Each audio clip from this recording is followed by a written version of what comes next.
আজ মাহিম অনেক খুশি যেহেতু আজ গেলাম মাহিমকে নিয়ে স্কুলে মাহিমের অ্যাডমিশন করাতে। সো হ্যালো এভরিওয়ান, কেমন আছো সবাই? আশা করি ভালো আছো। আজ আমি সকাল সকাল উঠে পড়েছি যেহেতু মাহিমকে নিয়ে আজকে স্কুলে যেতে হবে। তো এই যে সকালের কাজ করে এই যে সকালে আমি বানাবো পরোটা আর আলু ভাজা। তার জন্য এই যে পরিমাণ মতো সব মশলা দিয়ে আলু ভাজাগুলো এবার আমি নেড়ে নিচ্ছি আর আলু ভাজা করবো। আর এই যে এদিকে লেচি কেটে নিয়েছি, তো এইদিকে বানাবো এবার আমি তেলে ভেজে মাহিমের জন্য হালকা ঘি দিয়েও ভাজবো, দিয়ে পরোটা বানাবো। এই পরোটাটা খেতে বেশ ভালোবাসে। আর এই যে রান্না করবো সজনে ডাঁটার শাক। তো এই যে এদিকে আমি সজনে ডাঁটার শাকগুলো এইভাবে বেছে নিয়েছি আর বানাবো এদিকে লাউ দিয়ে ডাল।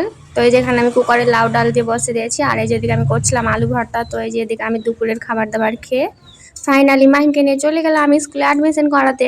তো এই যে মাহিম যাচ্ছে, মাহিম তো বেশ খুশি। ও আমার ছোট্ট আব্বু সোনা দেখতে দেখতে অনেক বড় হয়ে গেল, তাই স্কুলে ভর্তি করে দিলাম। মাহিমের অনেক স্বপ্ন যে ও ইন্ডিয়ান আর্মি হবে। ও আমাকে সব সময় বলে আম্মু আমি ইন্ডিয়ান আর্মি হব।